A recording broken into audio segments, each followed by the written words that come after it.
상속재산 분할 협의는요, 우리 모든 상속인들이 인감도장을 찍으면서 법적 효력이 발생하는 거거든요. 그 중에 누구 하나가 나는 이런 재산 분할에 인정할 수가 없어, 그리고 도장을 안 찍어요. 그러면 이제 이때부터는 협의 단계로 종료가 될 수가 없는 겁니다.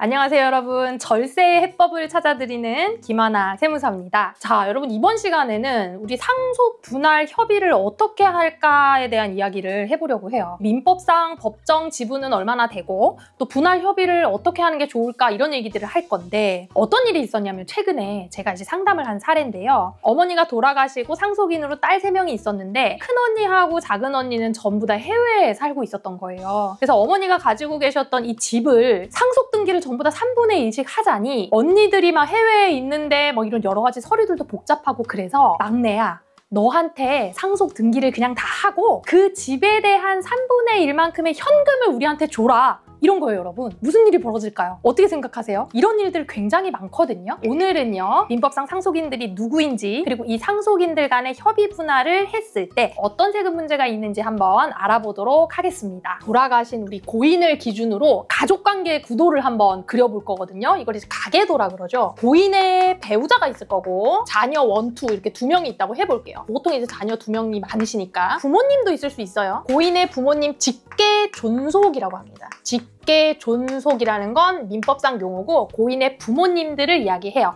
그리고 고인의 자녀는 직계 비속이기 때문에 우리 자녀의 배우자는 이제 사위 며느리가 되겠죠? 사위 며느리 하고 사이에 나온 우리 손자녀가 있을 수도 있죠. 요 손자녀까지도 직계 비속에 해당합니다. 요렇게 우리가 가계 구도가 형성이 되어 있을 수 있겠고, 우리 고인 옆으로는 또 누가 있냐면 형제 자매가 있을 수 있어요. 이런 경우에 첫 번째 상속인은 누구냐면요, 배우자를 포함해서 우리 자녀들까지가 첫 번째 상속인들이에요. 1순위 상속인이라고 합니다. 두 번째 상속인은요, 직계종속, 우리 부모님을 포함해서 배우자는 이제 반드시 포함돼요. 공동상속인으로 반드시 포함됩니다. 2순위 상속인입니다. 자녀들이 있을 때는 부모님이 상속인이 되지는 않아요. 배우자하고 자녀 1, 2가 공동상속인이 되는 거고, 만약에 자녀가 없다 그러면 우리 고인의 부모님하고 배우자가 공동상속인이 되는 겁니다. 그러면 만약에 자녀도 없고, 없을 수 있죠. 그리고 부모님도 일찍 돌아가셔가지고 안 계셔요. 그랬을 때는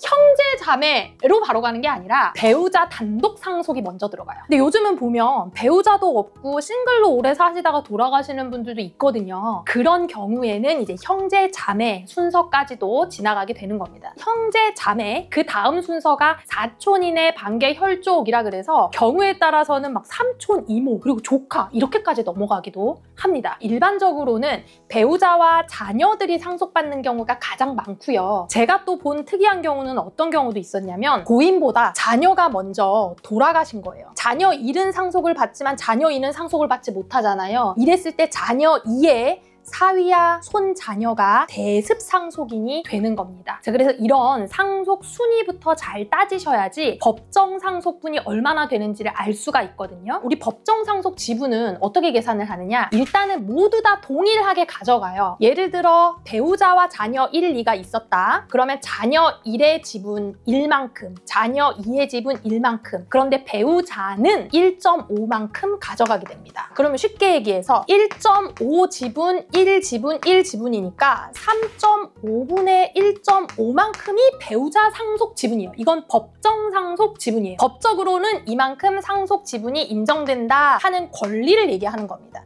3.5분의 1만큼 이런 식으로 계산을 해주시면 되는 거예요. 대습 상속이 일어났다면 자녀 지분이 3.5분의 1 있잖아요. 요 3.5분의 1을 다시 사위와 손자녀의 지분으로 나누는 거예요. 사위하고 손자녀도 마찬가지로 이번 자녀의 지분을 1.5대 1만큼 나눠 가지는 형식으로 분배를 하시면 되는 겁니다. 요거까지 여러분들 알아두시고, 이렇게 제가 법정 지분을 설명을 드리면 그 다음에 이제 묻는 게 뭐냐면, 그러면 저는 반드시 민법상 정해진 이 지분만큼 꼭 분배를 받아가야 되겠네요. 그런데 사실 우리 어머니는 아직까지 사실 날도 많이 남았고 배우자 상속공제를 적용하려고 하면 어머니가 상속을 많이 가져가시는 게 좋을 것 같은데 하고 물으십니다. 당연히 협의에 따라서 법적 상속 지분이 아니라도 협의에 따라서 자유롭게 분배를 할 수가 있어요. 그런데 중요한 건 뭐냐, 우리 상속인들의 마음이 의견이 다 하나가 돼야 돼요. 서로 의견이 다르다? 그러면 이거는 협의가 일어날 수가 없어요. 상속재산 분할 협의는요, 우리 모든 상속인들이 인감도장을 찍으면서 법적 효력이 발생하는 거거든요. 그 중에 누구 하나가 나는 이런 재산 분할에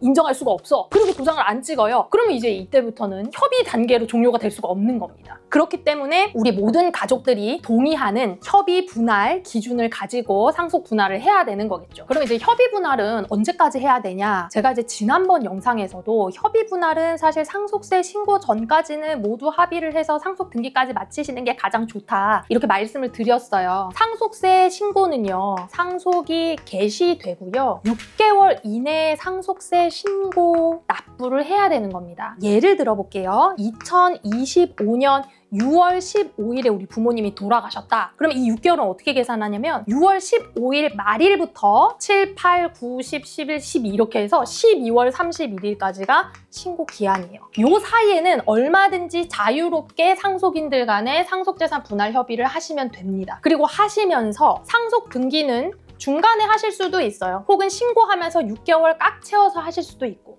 등기를 한다는 얘기는요, 취득세를 낸다는 의미거든요. 부동산인 경우에 취득세를 내면서 등기까지 완료가 됐다 하더라도 신고 전이라면 협의해도 괜찮아요. 그래서 이 사이에 만약에 재협의를 해서 내가 원래 받기로 한 금액보다도 돈을 나는 더 갖고 가야 되겠어. 혹은 누구는 현금, 누구는 부동산, 누구는 토지, 이런 식으로 재산 종류별로 나눠야 되겠어. 혹은 우리 아파트는 전부 다 3분의 1로 다 같이 똑같이 공동 지분으로 해야 되겠어. 이런 협의들을 마음껏 하셔도 된다는 겁니다. 이때까지는 다른 증여세 문제가 발생하지는 않아요. 근데 문제는 뭐냐면 신고 기간이 지나고 나서, 요 신고 기간이 지나고 난 다음에 이때 이제 재협의를 하게 되면요, 최초 상속을 가지고 있던 재산보다도 더 받은 상속에 대해서는 그 형제, 자매 혹은 배우자 다른 상속인으로부터 증여받은 걸로 봐서 증여세가 과세가 됩니다. 이때는 증여세가 과세될 위험이 있어요. 그런데 우리 경우에 따라서는 사실은 분할 협의가 잘 일어나지가 않아서 상속세 신고 이후까지도 최초 분할을 하지 못하는 경우가 있거든요. 그렇게 최초 분할을 하지 못하고 지나가는 경우에는 등기가 안 된 거잖아요. 등기를 이때 못하고 신고 기간 한참 지난 다음에 소유권 이전 등기를 해서 우리가 최초 분할을 했다. 그러면 이때는 신고 기간이 지나도요, 증여세 문제는 없어요. 이때는 증여세 문제는 없어요. 하지만 이때 최초 등기를 해놓고 또 재협의를 한다? 그럼 어떻게 되겠어요? 그러면은 너네 상속인들 간에 다시 재산 주고받은 거 아니냐? 하고 이때는 증여세 과세 문제가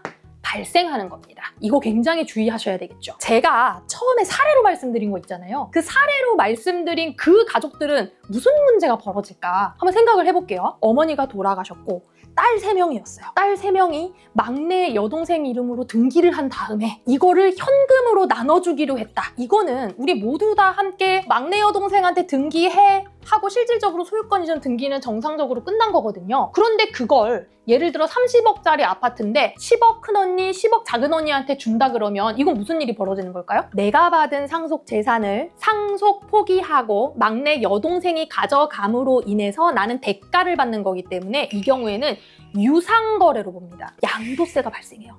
이상하죠? 다른 자매들이 포기하고 돈을 대가로 받으면 이거는 유상거래에 해당해서 양도세가 발생하는데 일반적으로 세금 문제는 일어나지 않아요. 왜냐면은 우리 부동산 같은 경우에는 상속 기간 내에 상속 등기를 하면 그 시점에 취득한 걸로 보거든요. 그럼 취득한 금액과 언니들이 돈 받고 말하자면 판 금액하고 동의를 하니까 양도 차익이 발생하지 않아서 문제는 발생하지는 않습니다. 그런 경우는 괜찮은데 우리 여동생이 갑자기 10억씩 어디 있어? 이거 상속세 내기도 바빠 죽겠는데 그렇잖아요. 그냥 일단은 등기는 해놓고요.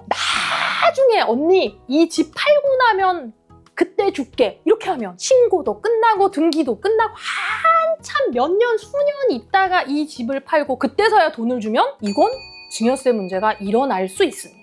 그런데 우리 고등법원 판례에서는요, 만약에 애시당초부터 이거 상속 재산에 대해서 나중에 분배받기로 약속된 어떠한 근거를 입증할 수 있으면 오케이, 나중에도 그냥 상속재산 분배한 걸로 보지 증여로는 보지 않는다라는 판례가 있긴 있어요. 그렇다 하더라도 이 차익이 증가한 부분에 있어서는 여전히 증여세가 과세될 우려가 있기 때문에 여러분들이 이런 걸 판단하실 때는 전문가와 꼭 상담을 해보셨으면 좋겠습니다. 어찌됐든 간에 오늘의 결론은 뭐냐면요, 법정 지분을 잘 알고요, 반드시 법정 지분대로 상속재산을 분할해야 하는 건 아니다. 우리가 자유롭게 상속재산 분할 협의를 할 수는 있겠지만 기간 내에 가능하면 원활하게 협의를 끝내자. 그리고 이 뒤에 일어나는 문제는요. 저를 찾아오시면 안 되고요. 변호사님 찾아가셔야 됩니다. 그리고 한 가지 더 제가 마지막으로 팁을 드리면 이런 경우도 있어요. 우리 아버지가 돌아가셨을 때 우리 어머니도 이미 재산이 굉장히 많으실 수 있잖아요. 나는 이미 돈이 많은데 뭘 아버지 것까지 받니? 나는 한 푼도 안 받을랜다. 너네 우리 자식들 전부 다 상속재산 분할로 가져가라. 이것도 사실 지혜롭지는 못할 수 있습니다. 왜냐면 배우자 공제 적용을 그만큼 못 받게 되거든요. 근데 뭐 그렇다 하더라도 엄마 재산이 많으니까 어머니 상속 때 또 세금 낼 거 그냥 자식들끼리 다 나눠 가져라. 오케이, 그래도 돼요. 그런데 더 나아가서 아버지가 부담하고 있던 채무, 금융 대출 이런 거는 어머니가 떠안고 재산만 너네 자녀가 가져가라. 이거는 될까요? 이건 안 돼요. 이건 또 우리 어머니가 자녀들에게 채무부당 이행에 대한 걸 증여했다라고 보기 때문에 증여세가 과세될 수 있습니다. 그래서 우리 어머니가 하실 수 있는 방법은 어쨌든 상속 재산을 상속주에 최소화할 수 있을 만큼 일정 부분 좀 받으시고 대신에 상속세가 많이 나오면 어머니가 싹 다 납부하셔도 되거든요. 그러면 어머니 재산도 줄어들고 자식들한테는 세금 부담도 없고 그렇게 가셔도 됩니다. 자녀들이 협의를 하면 모든 거를 어머니에게 다 드려도 돼요? 그렇게 해도 돼요. 자녀가 협의를 해서 모든 걸 다 어머니를 줄여야 돼. 우리는 필요 없습니다. 어머니 여생을 편안하게 사세요 하고 어머니 다 드려도 되거든요. 자, 그럼 무슨 문제가 벌어지냐면 배우자 상속공제를 어머니가 다 가져간다 그래서 배우자 상속공제 한도 끝까지인 최고 한도인 30억을 다 받을 수 있는 건 아니에요. 배우자 상속공제 한도는 어차피 이 법정 지분 한도 내에서만 공제할 수 있는 거기 때문에 그것도 사실 지혜로운 방법은 아니에요. 근데 이제 지혜롭지 않다. 지혜롭지 않다.